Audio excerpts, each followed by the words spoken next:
Bismillahirrahmanirrahim. Assalamualaikum warahmatullahi wabarakatuh.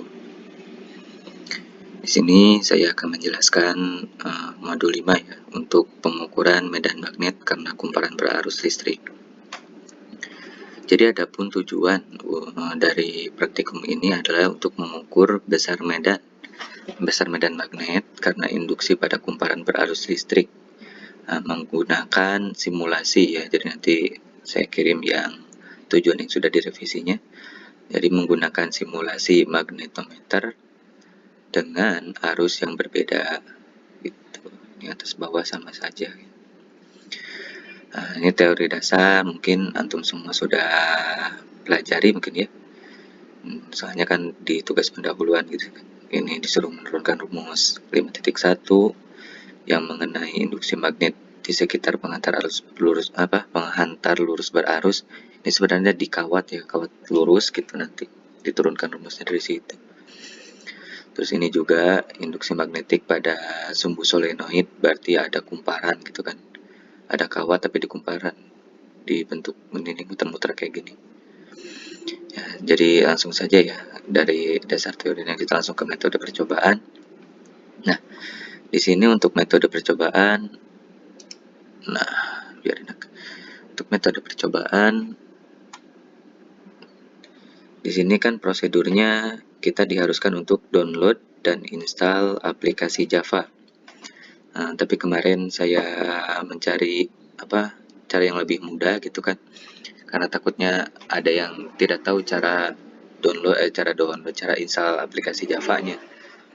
Jadi bisa langsung di website pad-nya langsung. Jadi bisa di web, bisa di Google Chrome atau yang lainnya seperti itu kan, di website gitu. Jadi berbasis searching engine gitu kan, mesin pencari. Nanti saya sertakan ini. Nah, di deskripsi video ini ya. Jadi nanti antum tinggal klik saja. Nah, ini jadi langsung di sini aja nanti proses pengambilan datanya. Nah, nanti antum ke bagian elektromagnet. Nah, di sini kan ada tuh yang kumparan solenoid kan. Nah, kita stop dulu. Pertama tuh kita ke sini ke tabel inilah masternya, ke master eksperimen. Antum ke DC, terus ini tuh berarti loops, berarti jumlah kumparan ya. Kan di sini tuh coba kita baca. Ini dulu nih, tampilkan pengukur medan magnet dengan klik pada pojok kanan atas dan letakkan di samping kumparan. Show field meter. Nah, ini. Nah, jadi ini untuk nanti ya diambil datanya. Ini tuh apa aja sih? Di situ ada B di sini adalah medan magnetnya. Nah, ini untuk BXB ini sebenarnya medan magnet pada sumbu X dan medan magnet pada sumbu Y sebenarnya. Nah, tapi yang akan kita ambil hanya B sebagai medan magnet secara total, dan ini nih theta atau arus lah. Cuman di sini gambarnya bukan theta juga sih, kayak bulatan negatif gini lah. Jadi ini nanti yang kita akan masukkan ke tabel sebagai arus ini. Ini sebagai medan magnet. Jadi yang diambil cuma yang paling atas sama yang paling bawah. Terus klik tombol play untuk memulai simulasi. Klik tombol play. Terus variasikan nilai tegangan sebanyak 4 kali. Nah, jadi nanti antum variasikan nilai tegangan. Nilai tegangan ada di mana? Di sini nih, di gambar baterainya. Ini kan 10 volt. Ya, nanti antum bisa mulai di berapa kali? 4 kali ya. Berarti dari 6 lah. 6, 7, 8, 9, 10 gitu ya. Atau dari 7 mungkin ya. 7, 8, 9, 10 gitu kan. Bisa dilihat sendiri kan. Jadi kalau misalnya di 7 volt medan magnetnya berapa, harusnya berapa. ketika kita tinggikan tegangannya, nah berubah. Tinggikan lagi, berubah lagi. Seperti itu. Nanti itu yang divariasikan. Divariasikan sebanyak 4 kali. Catat nilai medan magnet, kan, yang B tadi yang paling atas, yang didapat dari percobaan. Lakukan kembali percobaan dengan kumparan yang berbeda. Jadi ini terakhir nih langkah yang ketujuh. Berarti kita misalnya dari loopingnya, misalnya dari 1, kalau nggak ada 2. Berapa kali sih variasi ini ya, kumparannya?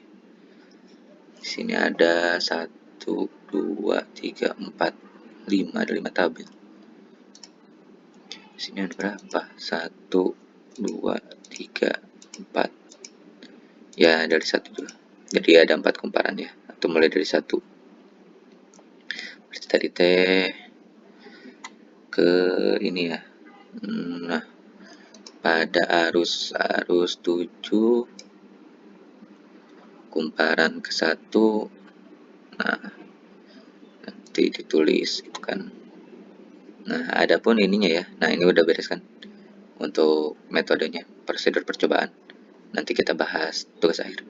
Jadi ini dulu prosedur percobaan. Jadi ketika pengambilan ininya ya, ini kalau digambar sini yang bikin modulnya dia di medan magnetnya 38,25. Terus untuk arusnya dia 5,62. Tapi kemarin ketika saya presentasi ke Pak Irfan, usahakan di nilai arusnya itu lebih besar dari 1 tapi tidak melebihi 2 gitu kan. Maksudnya lebih besar dari 1 tidak melebihi 2 itu seperti apa? Jadi si ininya nih, nah, yang bawah ini lebih besar dari 1 tapi tidak sampai ke 2, ini 14 kan, gede gitu kan. Nah, kita cari ini agak ke bawah ini kalau nggak salah. Ini 4. Waduh, negatif. Jadi ya kayak ada di sini-sinian lah. Di sini nih, coba nih, sini. Nah, dari gambar fokusnya juga. Ini kan 1,23 nih di sini nih harusnya nih. Lebih besar dari 1 dan tidak mencapai 2 gitu kan. Nah, itu antum variasikan sebanyak 4 kali gitu kan. 4 arus sama 4 medan magnet. Berarti kita mulai dari, aduh susah banget. 1,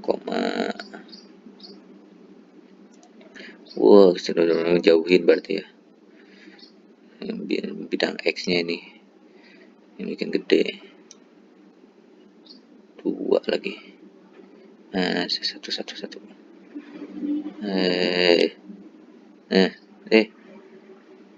Nah, 1,04 gitu kan. Berarti nanti itu di tabel set. Nah, jumlah lilitan pada kumparan 1. Nah, tegangannya 7 volt. Arusnya 1,04 gitu kan. 1,04. Medan magnetnya 1,81. Nah, seperti itu. Nah, itu tuh dilakukan untuk sampai itu tuh 4 kali ya, berarti itu bikin sampai 4 kali. Terus nanti udah bikin 4 kali, nanti dimasukkan ke tabel. Terus ganti lagi kumparannya. Tambah lagi kumparannya. Tambah lagi, seperti itu. Nanti ini juga divariasikan. Oke, terus nah ini kita bahasnya nanti ya di Excel. Sekian dulu. Baik, kita lanjut kembali.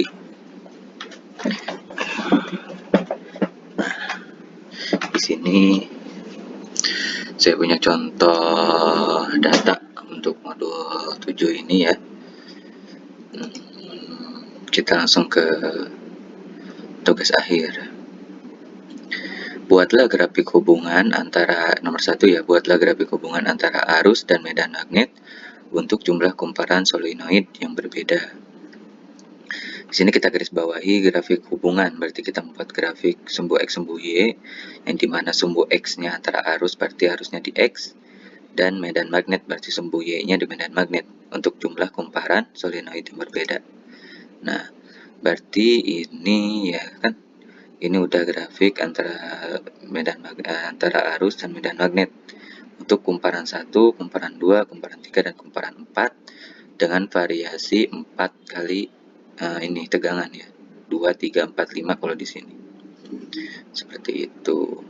Terus nomor 2, lakukan fitting trendline dari grafik hubungan antara arus dan medan magnet untuk jumlah kumparan solenoid berbeda. Jadi trendline dari grafik kan tadi udah jadi ya grafiknya. Nah, nanti terus dibuat trendline-nya di chart element. Nah, di sini ada trendline. Tinggal aktifin aja ininya sih. Bikin trendline-nya nanti ini keluar seperti itu. Ada kayak YYR ini trendline-nya. Selanjutnya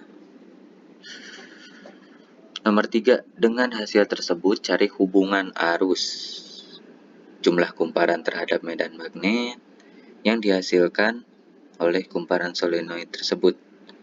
Kalau ini mah berarti antum jelaskan di pembahasan ya, kalau yang ini mah dengan hasil yang tadi itu.